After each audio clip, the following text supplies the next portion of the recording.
నమస్తే, welcome to our channel. నేను మీ సిరి. జగన్మోహన్ రెడ్డి గారి మరో నాటకానికి ఈసీ జలకిచ్చిందా? సో ఈ అంశాన్ని మనకి వివరించడానికి మనతో పాటు ఉన్నారు ప్రముఖ సీనియర్ జర్నలిస్ట్ జగదేవ్ గారు. నమస్కారం సార్. నమస్తే సార్. ఇప్పుడు చూస్తుంటే ఈసీ జగన్మోహన్ రెడ్డి గారికి మరొక షాక్ ఇచ్చిందన్నట్టు మనకు వార్తలు వస్తున్నాయి. ఆయన అంటే ఇంకొక నాటకం ఆడదాం, సానుభూతి నాటకం ఆడదాం అనుకున్నారు అని అంటున్నారు వాళ్ళు. సో దానికి మాత్రం ఈసీ ఒక చెక్ పెట్టేసిందని చెప్పేసి కూడా వార్తలు వస్తున్నాయి. సో అసలు ఏంటి సార్ అది? ఇది మొదటి నుంచి కూడా ఇటువంటి గేమ్కే తెరలేపుతున్నారు. ఇప్పుడు ఫస్ట్ కూడా కేవలం వాలంటీర్ని ఎలక్షన్ కమిషన్కి సంబంధించి కానీ ఎలక్షన్ బూతుల దగ్గరగా వాడకూడదు, వాళ్ళు యూటిలైజ్ చేసుకోకూడదు అనే అంశం మీదే మొదటి నుంచి కూడా వీళ్ళ ఎక్స్పెక్టేషన్స్కి బొక్కబోర్లా పడినట్టు అయింది. సో ఈ వాలంటీర్ల ద్వారా ఈ 5 ఏళ్ళుగా వాళ్ళని గూఢచారులుగా కానీ లేదంటే వీళ్ళ అవసరాలకు కానీ పార్టీ కార్యకర్తలుగా వాడుకోవడం జరిగింది. సో వాళ్ళనే ఎలక్షన్స్లో కూడా వాడుకోవాలనుకున్న ఏదైతే వాళ్ళు అనుకున్నారో అది వాళ్ళు ఫుల్ఫిల్ అవ్వలేదు. అవ్వకపోయేసరికి ఏం చేశారంటే ఇంకా ఇది ఖచ్చితంగా చంద్రబాబు గారు కుట్ర, చంద్రబాబు గారు ఎలక్షన్ కమిషన్ లేఖ రాయడం వల్ల ఇలా జరిగింది, సో అందుకే వాళ్ళు విధుల్లోకి రావట్లేదు అని చెప్పి ఒక రకమైన బ్యాడ్ ప్రాపగాండా అనేది పబ్లిసిటీ స్టార్ట్ చేశారు. అయితే వాళ్ళు కూడా కొంతమంది రిజైన్ చేశారు, కొంతమంది రిజైన్ చేయలేదు. ఎందుకు? ఏదో గవర్నమెంట్ ఏదో భృతిలాగా ఇస్తుంది, 5,000 10,000 ఇస్తుంది, సో వస్తుంది కదా అని చెప్పి ఉన్నారు. ఇంకా వీళ్ళేంటి, ఎలక్షన్ కమిషన్ పథకాలు ఏవి ఆపకూడదని ముందు పెన్షన్స్ కూడా చెప్పింది.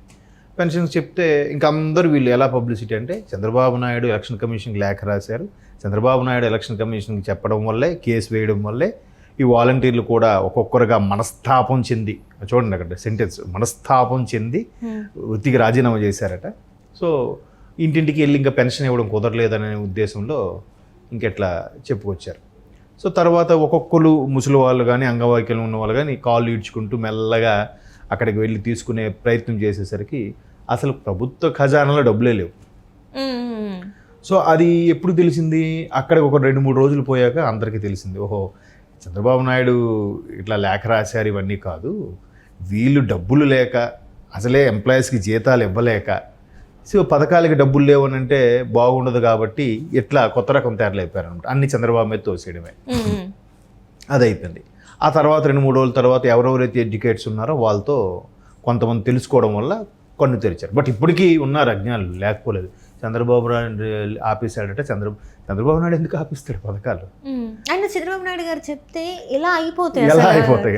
ఎందుకు ఈ మాత్రం కూడా ఆలోచించలేకపోతున్నారు? సామాన్యులకు ఎలా అంటే ఎన్నికల కమిషన్కి ఏదో లేఖ రాశారట, చంద్రబాబు నాయుడు ఆపించాడంట, అందుకే లేవంట అన్నట్టుగా క్రియేట్ చేస్తున్నారు. ఇప్పుడు ప్రతిదీ కూడా ఇప్పుడు ఈరోజు విద్యా దీవెన కాన్సెప్ట్ కూడా అదే, ఎలక్షన్ కమిషన్ అందుకే దాని మీద వివరణ ఇచ్చింది.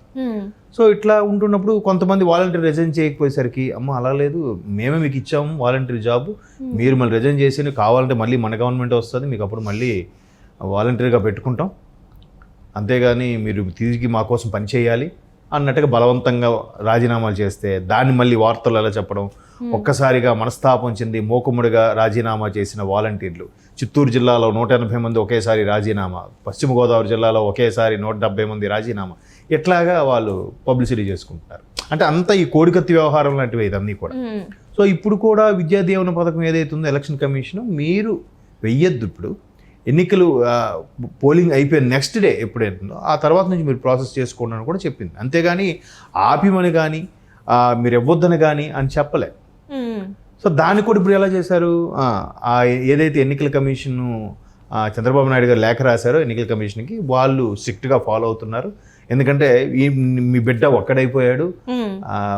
ఒక్కడైపోయి అక్కడ కూటమితో తయారయ్యారు, కూటమి అందరూ కలిసి నా మీద అటాక్ చేస్తున్నారు, వీళ్ళు అక్కడ సెంట్రల్లో బీజేపీ వాళ్ళతో మాట్లాడుకొని ఎలక్షన్ కమిషన్ ద్వారా వాళ్ళకు ఉపయోగకరంగానే నడుచుకునేలాగా చేస్తున్నారు అన్నట్టుగా ఇంకా 1కి 10 యాడ్ చేసి క్రియేట్ చేస్తున్నారు.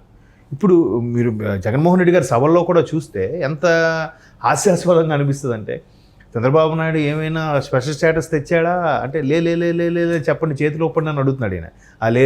లే అని స్పెషల్ స్టేటస్ ఆయన ఇప్పుడు 5 ఏళ్ళు అయిపోయింది, తర్వాత 5 ఏళ్ళు ఎవరున్నారు? అది చూడండి, అది అంత నేనేం చేయలేదు, నేను అన్నీ మంచిగా చేశాను అనే ఫీలింగ్లోనే ఉన్నారు ఇప్పటికి కూడా. ఎంతసేపు ఈ పథకాలు, సంక్షేమ పథకాల ద్వారా మీకు అంటే లబ్ధి చేకూరింది, మీదో ప్రతి ఇంట్లో కూడా బాగుపడ్డారు, నా వల్లే మీరు బతుకుతున్నారు, నా వల్లే మీరు ఇది అవుతున్నారు అన్నట్టుగానే చెప్తున్నాడు ఆయన. అది కూడా ఏంటి వాళ్ళ పాకెట్లో తీసి ఇచ్చినట్టుగా చూసారా. అన్నిటికీ కూడా ఇలాగే ఇప్పుడు సంక్షేమ పథకాలకు సంబంధించి విద్యా దీవెన కానీ, లేదంటే అమ్మఒడికి సంబంధించి కానీ, లేదంటే పెన్షన్లకు సంబంధించి కానీ, తర్వాత రైతు భరోసా సంబంధించి ప్రతీది కూడా దీనికి లింక్ పెట్టేసి, అంటే వాస్తవానికి వీళ్ళ దగ్గర ఖజానాలో డబ్బులు లేవు అనేది ఎవరికి తెలుస్తుంది? ఉద్యోగస్తులకు కానీ, ఉద్యోగులు రిటైర్ పెన్షనర్స్కి కానీ, లేదా ఆ ఉద్యోగుల మీద డిపెండ్ అయిన కొంతమంది డిపెండెంట్స్కి కానీ వాళ్ళకి అసలు విషయం తెలుస్తుంది. మిగతా వాళ్ళకి సామాన్యులు తెలియదు కదా. నిన్న కూడా ఒక మన లేడీ జర్నలిస్ట్ ఒక ఆమె ఇలాగ బ్యాంక్కి వెళ్ళి, ఏమ్మా ఇంతవరకు వచ్చావంటే, మరి ఏం ఇంటి వరకు వచ్చి ఇవ్వరంట కదా, ఇంటికి వెళ్ళి ఇవ్వాలని ఎలక్షన్ కమిషన్ కూడా వాళ్ళకి సపోర్ట్ చేయమని కూడా చెప్పింది. వాళ్ళకి ఎవరెవరైతే తీసుకోలేరో వాళ్ళకి ఇంటికి వెళ్ళమని కూడా చెప్పింది. కానీ వీళ్ళది పెడచెవిన పెట్టి కేవలం చంద్రబాబు గారి మీద, అలాగే ప్రతిపక్షాల మీద దుయ్యబట్టడానికి, వాళ్ళ మీద తోసేయడానికే కావాలని మనుషులను పెట్టి ఇవ్వలే. ఎందుకంటే వీళ్ళు ఎప్పుడైతే వాలంటీర్ల ద్వారా ఇవ్వకూడదు, వాలంటీర్లు విధుల నుంచి తొలగించాలని ఎన్నికల కమిషన్ ఆర్డర్స్ పాస్ చేసిందో వెంటనే వీళ్ళు కోర్టుకు కూడా వెళ్ళారు. ఇక్కడ మేము పథకాలతో, సంక్షేమ పథకాలు పేద ప్రజల కోసం చాలా ఇదిగా పనిచేస్తున్నాం, వాళ్ళ కోసమే మా యావదాస్తులు ఇచ్చేస్తున్నాం, మీరు ఇలాంటి సందర్భంలో వాలంటీర్లను తీసేయాలంటే ఎలాగూ అని చెప్పి కోర్టుకు వెళ్తే కోర్టు ఒకటే ప్రశ్నించింది. ఎంతవరకు ప్రభుత్వాలు నడిచాయి స్వతంత్ర భారతదేశంలో? ఆ ప్రభుత్వాల్లో చాలా వరకు పథకాలు కూడా ఇంతకుముందు గత ప్రభుత్వాలు కూడా కొన్ని పెట్టాయి. గత ప్రభుత్వాలు ఎప్పుడు కూడా వాలంటీర్ వ్యవస్థ లేకుండానే వాళ్ళకి అవసరమైన ఇంటికి వెళ్ళి ఇవ్వడం, లేదా దగ్గరలో ఉన్న ఏర్పాటు చేయడం అన్నీ చేశాయి. అండ్ మోర్ ఓవర్ పక్క రాష్ట్రాలు ఏవైతే ఉన్నాయో, పక్క రాష్ట్రాల్లో కూడా ఈ విధంగా వాలంటీర్ వ్యవస్థ ఉందా అని అడిగింది ప్రభుత్వ తరపు లాయర్కి. అడిగితే వాళ్ళు హ్యాండ్స్ అప్ అతను. మరి వాళ్ళు ఎలా నడిపిస్తున్నారు? వాళ్ళకి డైరెక్ట్గా అకౌంట్లోకి పడుతున్నాయి కదా. డైరెక్ట్గా పడడమో, లేదంటే వీళ్ళు వేసిన థంబ్ ఇంప్రెషన్ వల్ల వాళ్ళ ఇంటికి వచ్చి ఇవ్వడమో ఏదో జరుగుతుంది. మరి వాళ్ళందరూ ఎలా చేస్తున్నారు? మీరు ఎందుకు చేయలేకపోతున్నారు? మీరు ఆ వాలంటీర్ వ్యవస్థ మీద ఎందుకు డిపెండ్ అవుతున్నారు? వాళ్ళ గురించే పదే పదే గుచ్చి ఎందుకు అడుగుతున్నారు అన్నట్టుగా న్యాయస్థానానికి సందేహం వచ్చింది. సో అది కొట్టేశారు. ఇంకా వీళ్ళు వేసుకున్న ప్లాన్ ఏంటి? వాలంటీర్ వ్యవస్థని ఖచ్చితంగా వాలంటీర్లతోనే ఎన్నికల నిర్వహణ జరిపిస్తే, ఈ పథకాలతోని ఆ వాలంటీర్ వ్యవస్థతోనే మనం కళ్ళు మూసుకొని గెలిచేస్తాం, అట్లీస్ట్ సగం సీట్లు వచ్చినా మనకు చాలు, ప్రభుత్వం ఫామ్ చేసేస్తాం. ఎట్లాగో చాలామంది ఇప్పటికీ అమాయకులు, అజ్ఞానులు ఉన్నారు కాబట్టి వాళ్ళకి ఇవన్నీ తెలియదు కాబట్టి. ఎందుకంటే జగన్మోహన్ రెడ్డి ఆయన పాకెట్లోంచి ఇస్తున్నారని అనుకుంటున్న నేపథ్యంలో, ఓకే అమ్మ జగన్మోహన్ రెడ్డి రాకపోతే పథకాలు ఆగిపోతాయేమో అని. ఎందుకంటే నాకు తెలిసిన ఒక సోదరి ఇలాగే ఉంది. ఆవిడెప్పుడు కూడా 1వ తేదీన ఫంక్షన్స్ ఏమైనా కూడా రాదు. ఎందుకంటే 1వ తేదీని మిస్ అయితే మళ్ళీ ఇవ్వరంట పెన్షన్, అంతే. ఆ నెలకు మరి రాదు, నెక్స్ట్ మంతే మళ్ళీ. మరి ఇవన్నీ ఎవరి ఖాతాలోకి వెళ్తున్నట్టు? ఒకసారి ఇలాగే అడిగాను. అంటే లేదు, ఉదయం నుంచి 5 ఎప్పుడో ఒక టైంలో వచ్చి ఇచ్చేస్తారట. వాళ్ళు మళ్ళీ చెప్తారంట, పలానా దగ్గర మీటింగ్ ఉంది రావాలి, ఇక్కడ ప్రభుత్వ తరపున మీటింగ్ ఉంది రావాలి, ఇక్కడ ఎంఆర్ఓ ఆఫీస్ దగ్గర మీటింగ్ ఉంది రావాలి. ఎందుకమ్మా అని అంటే, వెళ్ళకపోతే వాళ్ళు నెక్స్ట్ టైం మనకి పథకాల్లో పేరు తీసేస్తారంట అని. ఆవిడ ఒంటరి మహిళ అవడం వల్ల ఆవిడకి అదే ఆధారం అవడం వల్ల ఆవిడ చెప్పిన మాటలు నమ్ముతుంది. పైగా ఆవిడ చదువుకోలేదు. మనం ఎవరు ఓటేసినా తెలిసిపోతుందట బాబు, నిజమేనా అని అడిగింది నాకు ఆవిడ. అంటే ఎంత అంటే అమాయకుల్ని ఏ విధంగా ఎన్కాష్ చేసుకుంటున్నారో చూడండి. వీళ్ళు ఎవరికి ఓటేసినా కూడా వాళ్ళకి తెలిసిపోతుందంట, దాన్ని బట్టి ఆవిడకి పథకాల్లో పేరు తీసేస్తారట. అట్లా ఎంతమంది ఉన్నారు చూడండి.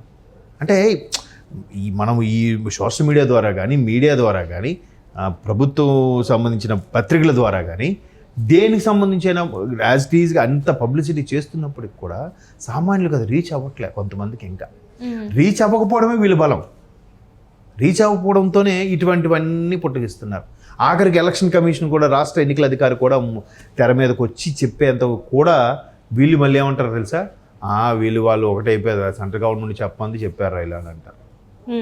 ఆయన డైరెక్ట్గా వచ్చి చెప్పిన ఎలక్షన్ కమిషనర్ పట్టించుకోరు వీళ్ళు. అంటే అంత అజ్ఞానంలో ఉన్న మూర్ఖులు ఉన్నారు. ఇంకా ఇంతవరకు ఎవరు ఇవ్వలేదు, జగనన్న ఇచ్చాడు. జగనన్న ఇచ్చి దేనికి ఇవన్నీ? అంటే జీవితాంతం ఇలాగే ఉండాలా? ఇలా ఉండొద్దా చెయ్య ఇప్పుడు కూడా? అది మరి ఇంకా వాళ్ళు విజ్ఞతగా వదిలేయాలి.